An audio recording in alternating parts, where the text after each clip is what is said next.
अस्सलाम वालेकुम dear viewers, मैं हूं आपका होस्ट मोहम्मद अवैस। आज की इस वीडियो में मैं आपको ये बताने वाला हूं कि किस तरह से ऑर्थो मोड को ऑन रखते हुए ही आप डिफरेंट एंगल्स के ऊपर किस तरह से लाइन ड्रा कर सकते हैं। आपको याद होगा जब हमने ऑर्थो मोड के बारे में पढ़ा था, हमने देखा था कि ऑर्थो मोड जस्ट 4 एंगल्स पर किसी भी ऑब्जेक्ट को ड्रा करता है, 0 डिग्री पे, 90 पे, 180 पे और 270 पे। तो ऑर्थो मोड को ऑन रखते हुए ही अगर हमने इन चारों एंगल्स के अलावा किसी और एंगल पर लाइन्स को या किसी और ऑब्जेक्ट को ड्रा करना हो, तो उसके लिए हमें थोड़ा सा एक शॉर्टकट कीज है, वो थोड़ी सी याद रखनी पड़ती है। वो किस तरह से है? सबसे पहले हमने, अगर हम लाइन की ही बात करें तो हमने लाइन की कमांड को इनेबल कर लेना है। लाइन की कमांड को इनेबल करने के बाद आपने फर्स्ट पॉइंट जो है वो सिलेक्ट कर लेना है। अब फर्स्ट पॉइंट सिलेक्ट कर लिया। अब आप देखो कि यहाँ पर ऑर्थो का मोड जो है वो ऑन है, तो इसीलिए मुझे लाइन ड्रा करनी है 45 के एंगल पर। लेकिन जैसे ही मैं यहाँ पर छोड़ूंगा या यहाँ पर 45 का एंगल, तो डायनामिक इनपुट की वजह से मैं यहाँ से कोरेस्पॉन्डिंग में अपने अचीव कर ही लूंगा। लेकिन जैसे ही मैं छोड़ूंगा तो वो जो लाइन है वो डायरेक्टली 90 के एंगल पर ही बनेगी। उसकी रीजन ये है क्योंकि ऑर्थो मोड यहाँ पर ऑन है। तो इस तरह की सिचुएशन में अगर आपको 45 के एंगल पर या किसी भी और एंगल पर लाइन ड्रा करने की जरूरत हो, तो आपने फर्स्ट पॉइंट पिक करने के बाद अपने कीबोर्ड से शिफ्ट और एट द रेट एक साथ प्रेस करना है। यानी अगर यहाँ पर मैं लिख दूं, आपने शिफ्ट का बटन और प्लस एट द रेट, इन दोनों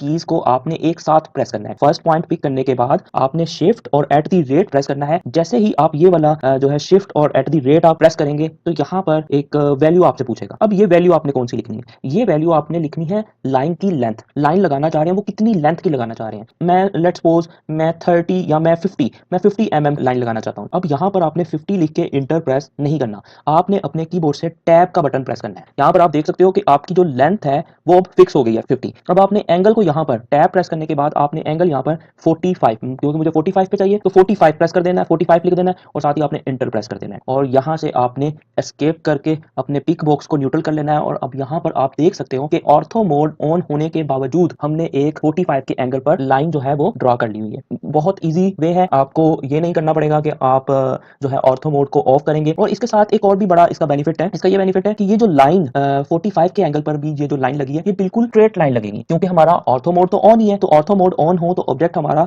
हमेशा से स्ट्रेट बनता है। आज की इस वीडियो में एक दो चीजें और भी हमने डिस्कस करनी है, छोटी छोटी। अब इसके अलावा एक और आपको बात बताता चला जाऊं कि आप कोई भी ऑब्जेक्ट बनाते हो और इस ऑब्जेक्ट को बनाने के बाद जब आप इसके ऊपर एक बार क्लिक करते हो, आपको बॉक्सेस नजर आते हैं। ठीक है, ये वाले बॉक्सेस नजर आते हैं। अच्छा, ये हर ऑब्जेक्ट के लिए डिफरेंट होते हैं। ये लाइन के लिए कुछ और होंगे, यानी ये देखें, ये लाइन के लिए 3 बॉक्सेस आए। लेकिन अगर मैं सर्कल पर प्रेस करूं तो सर्कल पर ये डिफरेंट होंगे, 4 उसकी बाउंड्री पे होंगे और एक उसके मिड में होगा। इसी तरह से अगर मैं रेक्टेंगल लगाऊं तो उसके लिए ये डिफरेंट होंगे। ये वाले जो पॉइंट्स होते हैं किसी भी शेप, किसी भी ऑब्जेक्ट पर जब ये लगते हैं, तभी एक नाम है और ये हमें इंफॉर्मेशन भी प्रोवाइड कर रहे होते हैं। अब ये इनको, इन पॉइंट्स को क्या कहा जाता है? इसके ना बेसिकली 3 नाम है। एक है इसका नाम, मैं यहाँ पर अगर आपको लिख कर बता दूं, एक इसका नाम है ग्रिप पॉइंट। इसको हम ग्रिप पॉइंट्स भी बोलते हैं। इसके अलावा हम इसको ड्राफ्टिंग पॉइंट्स भी बोलते हैं। और इसके अलावा इसका थर्ड नेम है, हम इसको ऑब्जेक्ट स्नैप भी बोलते हैं। आई होप सो आपको समझ लगी होगी। 3 नाम है, या तो आप इसको ग्रिप पॉइंट बोल लो, या ड्राफ्टिंग पॉइंट बोल लो, या ऑब्जेक्ट स्नैप बोल लो। अब ये हमें हेल्प कैसे कर रहे होते हैं? अगर आपका डायनामिक मोड जो है, डायनामिक इनपुट ऑन है और आपने किसी ऑब्जेक्ट को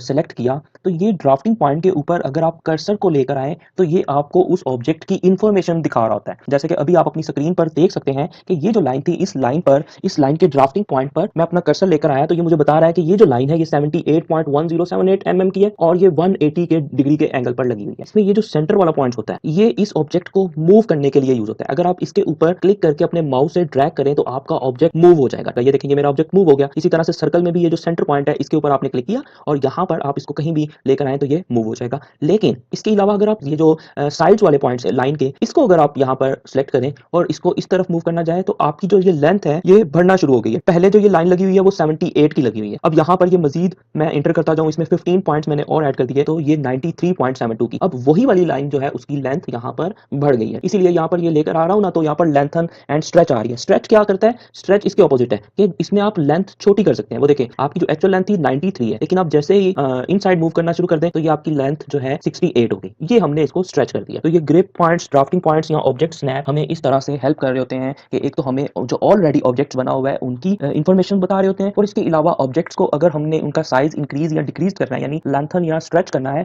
तो हमें वो भी हेल्प कर रहे होते हैं। आई होप सो कि यहाँ तक आपको क्लियर हो गया होगा। उसके बाद एक छोटी सी बात और बताना चाह रहा हूँ। ऑटोकैड के सॉफ्टवेयर में अगर आपने at the same time multiple drawings open की हुई है, जैसे कि यहाँ पर आपको शो हो रहा है कि ड्राइंग 1, अगर यहाँ पर मैं ड्राइंग 2, ड्राइंग 3, ड्राइंग 4, सपोज यहाँ पर भी कुछ बना हुआ है, यहाँ पर भी कुछ बना हुआ है, तो आपने मल्टीपल ड्राइंग्स ओपन की हुई हैं। अब एक ड्राइंग से दूसरी ड्राइंग के ऊपर जाने का क्या वे है? सिंपल वे ये है कि आप यहाँ तो ये ऊपर जो मेन्यू बार के बिल्कुल नीचे आप यहाँ से माउस पे क्लिक करते जाएं, यहाँ से आप एक दूसरी फाइल में शिफ्ट हो सकते हैं। उसके अलावा आप यहाँ पर मेन्यू बार में विंडोज के ऑप्शंस में जाके यहाँ से भी आप ड्राइंग्स में शफल कर सकते हैं कौन सी ड्राइंग में आप जाना चाह रहे हैं। ठीक है, मैं अब इस टाइम ड्राइंग 7 पर हूं, तो अगर मैंने ड्राइंग 5 पर जाना है तो मैं सिंपली यहाँ पर क्लिक करूंगा, तो अब मैं ड्राइंग 5 पर आ गया हूं। इसी तरह से ड्राइंग 1 पर क्लिक करूंगा तो ये मैं ड्राइंग 1 पर आ गया हूं। तो ये भी एक छोटी सी बात थी। इसी तरह हर चीज को मैं अपनी तरफ से पूरी कोशिश करूंगा, छोटे छोटे पॉइंट्स कॉन्सेप्ट जो है वो आपके साथ शेयर करता जाऊं। इसीलिए आपने वीडियोस को बिल्कुल भी स्किप नहीं करना, क्योंकि ये जो छोटे पॉइंट्स होते हैं इनके लिए स्पेशली वीडियोस नहीं बनाई जा सकती। तो इसी तरह ये बिग टॉपिक्स के अंदर ही ये भी पॉइंट्स क्लियर हो जाते हैं। अगर आपने इस दौरान अगर वीडियो को स्किप कर दें, फिर आपके जो ये इस तरह के छोटे छोटे पॉइंट्स हैं इनको आप मिस कर जाएंगे। होप सो आपको एंगुलर लाइंस ड्रा करना आ गई होंगी। एंगुलर लाइंस की जो शॉर्ट की है कि आपने सिंपल फर्स्ट पॉइंट को पिक करने के बाद